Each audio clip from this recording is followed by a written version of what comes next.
Hey guys, today we are going to make SOOJI Ka Halwa. That is a popular Indian dessert made using semolina or suji, often eaten at breakfast.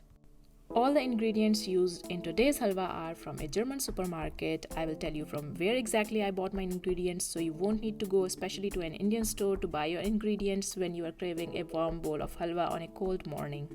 The first step is to warm half cup or 150 ml of full fat milk in a saucepan. Once you see small bubbles rising on the sides, switch off the heat and add about 8 to 10 saffron strands. Saffron is available at any well-stocked grocery store in Germany like Rewe, Edeka or Hit, and also at many Turkish stores. Give it a quick swirl and then keep it aside to infuse the flavors until we need it. Next, I am taking 3 green cardamom and crushing them in my mortar and pestle. You can also use a dry grinder instead. Pound to open the pods and then grind by going into a circular motion until most of the seeds are crushed. You can either use the skins as well as I do, or remove them and use for making tea instead. Keeping it aside and moving on to the next step, which is putting a big pan on medium heat and let it heat up. Once my pan is hot enough, I am going to roast my suji or semolina into it. I use this Hartweizen-Grieß, which is available at Aldi. There is also a Weichweizen version, so don't get confused and buy this Hartweizen one to get the same results like mine. I'm measuring 200 grams of suji, which is equivalent of about 1 cup. You can also use a cup measurement instead. Once your pan is hot enough, add your suji. Now we will keep stirring it and roast it on medium heat until it turns golden brown. This will take about 12 to 15 minutes and you have to continuously move it around to ensure even roasting.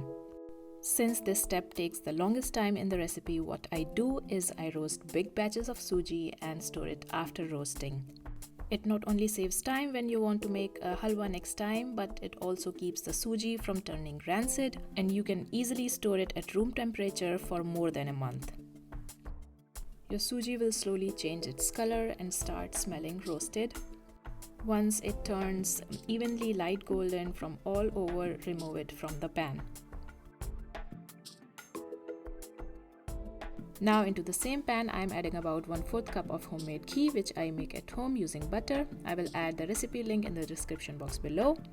Let it heat up and then add about 2 tablespoons of chopped almonds, which are available at any grocery store in Germany.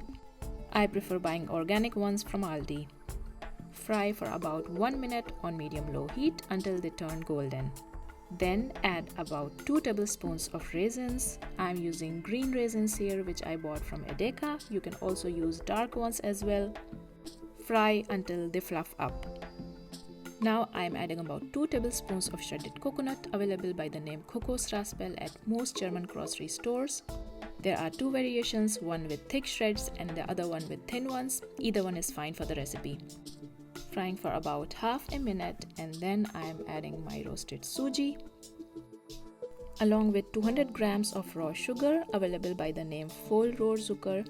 This particular one from Alnatura is organic and available at Rewe, Edeka DM and at Alnatura stores. You can also use gur or jaggery instead. The important point to note here is to use the same measurement that you used for your suji. If you have used a cup measurement for suji, use the same cup for your sugar as well. The amount of sugar and suji for the recipe should remain the same. Now turn the heat to low and mix for about 2 minutes. In the meanwhile, bring 1 liter of water to boil. Keep stirring the halwa until your water boils. Once your water has boiled, slowly add with one hand while stirring the halwa with the other to avoid any lumps. Be careful during this step because the halwa might splatter and you could get burned. It might seem too runny at this point, but don't worry, the suji will absorb the excess liquid and it will get thicker. It will only take a few minutes for the suji to absorb the liquid. Keep the heat on low and keep stirring.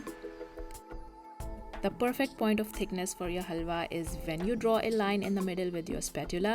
The halwa does not fall back in place immediately. Now we will switch off our heat and add our saffron infused milk along with our crushed cardamom. Mix until it's well incorporated. Your halwa will thicken up even further when it cools down. So if you prefer a runnier consistency, you can add more milk or water to adjust it according to your preference. Just make sure to boil your milk or water before adding it to your halwa. This is the consistency that I like. Let's serve it. As you can see, it has thickened up even further while I'm serving it. My kids like to add a few tablespoons of milk to the halwa to tame down the sweetness and also make it creamy and runnier.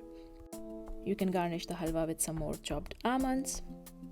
If you like today's recipe, give it a thumbs up and leave a comment below if you try it.